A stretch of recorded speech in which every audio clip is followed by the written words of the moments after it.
오늘의 묵상 본문은 이사야 13장 9절부터 18절까지의 말씀입니다.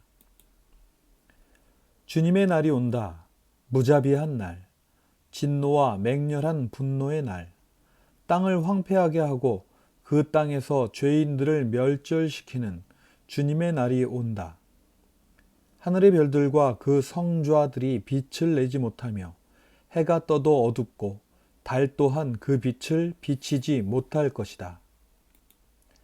내가 세상의 악과 흉악한 자들의 악행을 벌하겠다.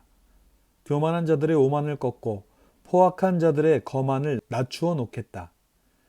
내가 사람들의 수를 순금보다 희귀하게 만들고 오빌의 금보다도 드물게 만들겠다.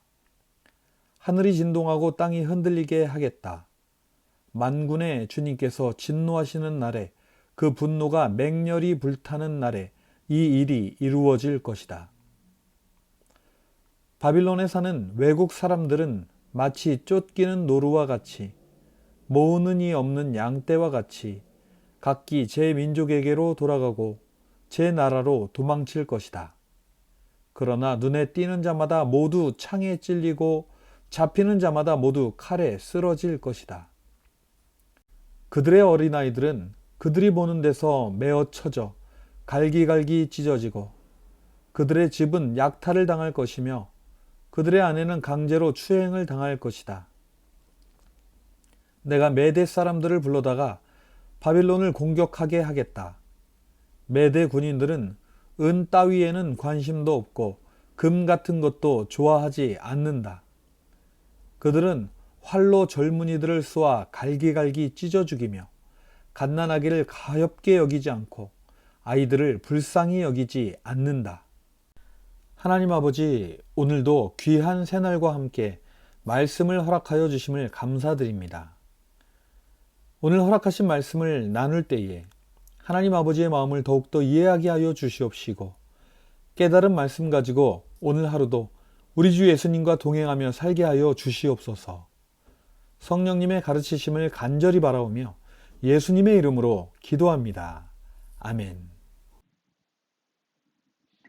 안녕하세요. 2월 11일 목요일입니다.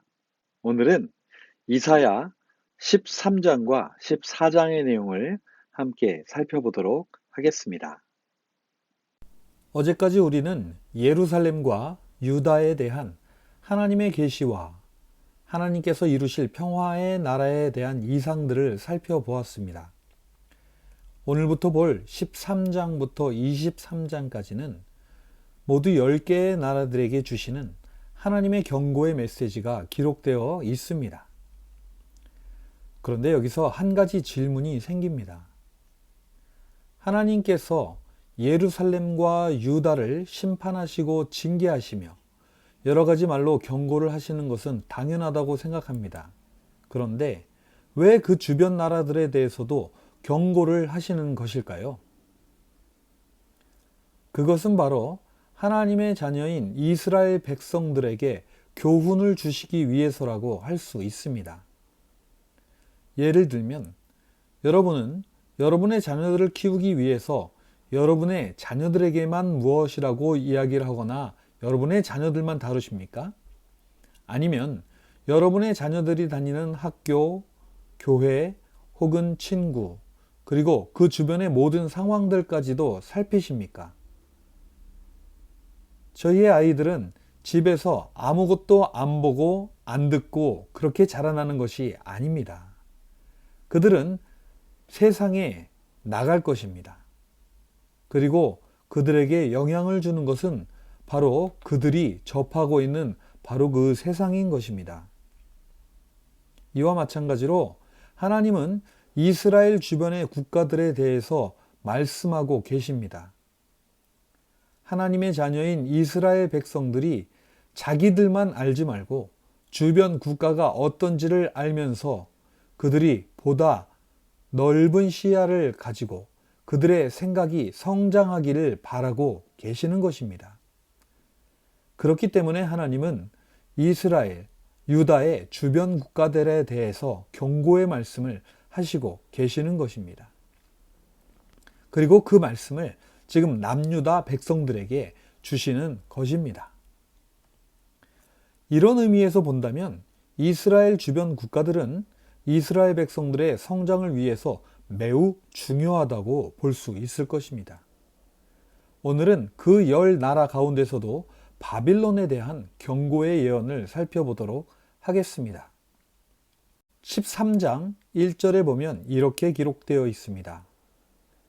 다음은 아모스의 아들 이사야가 바빌론을 두고 받은 엄한 경고의 예언이다. 이스라엘의 주변 나라들은 이스라엘의 성장을 위해 매우 중요한 나라들이라고 말씀드렸습니다. 그런데 또 한 가지 궁금증이 생깁니다. 그 많은 나라들 가운데 하필이면 왜 바벨론이 먼저 나왔을까요? 이런 의문을 갖는 이유는 이사야가 지금 이 예언을 받아 기록하고 있던 그 시대는 바빌론이라는 나라가 세계의 역사 속에서 크게 힘을 발휘하거나 등장하지 못했던 때였기 때문입니다. 이 그림에서 볼 수 있듯이 이사야가 활동할 당시에 가장 큰 강대국은 아시리아였으며 바벨론은 이사야 시대로부터 약 100년 이후나 되어서야 그 힘을 발휘하였습니다. 특히 13, 14장에서 바벨론의 멸망에 대해서 예언하고 있는데 바벨론의 멸망은 그보다 훨씬 후인 약 150에서 170년 이후에 일이기 때문입니다. 왜 하나님은 하나님의 경고를 들어야 할 첫 번째 나라로 바벨론을 말씀하셨을까요? 그 답을 한마디로 간단하게 말하자면 바벨론은 남유다를 멸망시킬, 즉 남유다에게 가장 직접적인 영향을 미칠 나라였기 때문입니다. 자, 그렇다면 이스라엘 백성들을 성장시키기 위해 사용하신 이 바벨론이라는 나라에게 하나님은 어떠한 경고의 말씀을 하고 계실까요? 먼저 하나님은 예비된 심판을 경고하고 계십니다. 남유다와 예루살렘에 대한 예언이 시작되고 세계는 초강대국 아시리아의 위세 속에서 한치 앞을 볼 수 없는 바로 그때 하나님은 이미 약 150년 후의 일을 말씀하고 계셨다는 것입니다.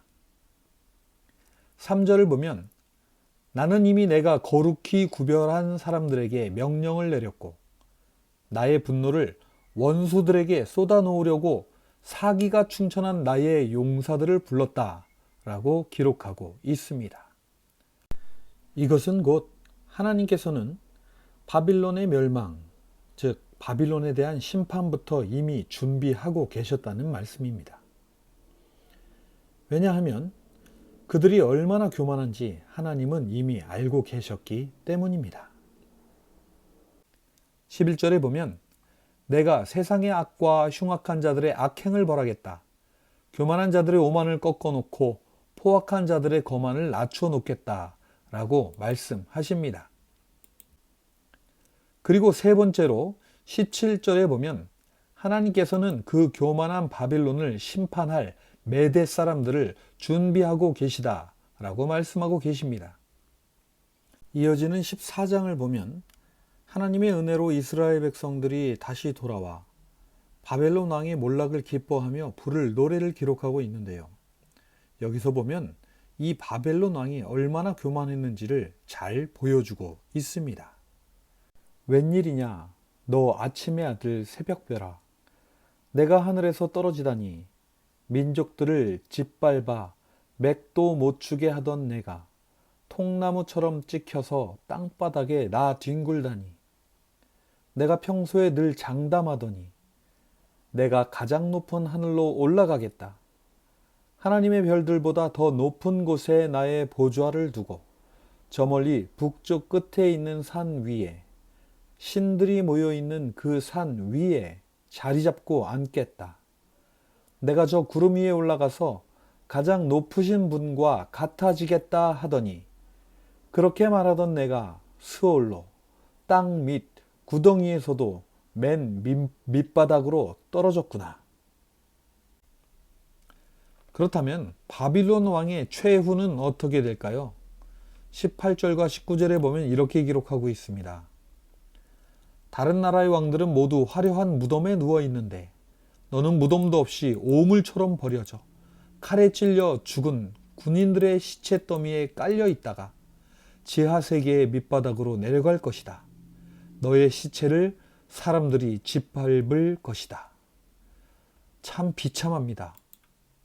게다가 이어지는 구절에서도 보면 하나님께서는 그 바벨론의 이름을 이어갈 후손마저도 하나도 남기지 않고 아예 멸종을 시킬 것이다 라고 말씀하고 계십니다. 이것이 바로 교만한 바벨론 왕의 최후입니다. 오늘 말씀을 정리해보면 예비하시는 하나님, 그리고 교만을 물리치시는 하나님을 다시 한번 발견하게 됩니다. 하나님은 또한 우리에게 눈을 들어 주변을 보라고 하시는 것 같습니다. 하나님은 하나님께서 예비하신 역사를 통해 우리가 성장하기를 바라고 계십니다. 오늘도 말씀을 묵상하시며 하나님 아버지의 뜻 가운데서 한 걸음 더 하나님 앞으로 나아가시는 복된 저와 여러분이 되시기를 바랍니다.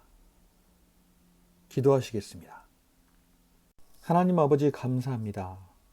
하나님 아버지께서는 친백성 삼으신 이스라엘 백성들을 위해 모든 것을 예비하시고 또한 세계를 통치하고 운행하셨듯이 지금도 믿는 백성들을 위해 일하고 계심을 깨닫게 됩니다. 오늘도 이 은혜에 감사하며 언제나 겸손히 주 예수님의 뒤를 따르는 자 되게 하여 주시옵소서. 이 하루도 믿음으로 시작하는 우리 드림의 모든 성도님들 위해 함께하여 주시옵시고 다가올 새날을 위해 지금의 어려움을 참고 견디는 지혜와 용기를 허락하여 주시옵소서. 오늘도 우리의 앞길을 밝히시는 우리 주 예수님의 이름으로 감사하며 기도하였습니다. 아멘.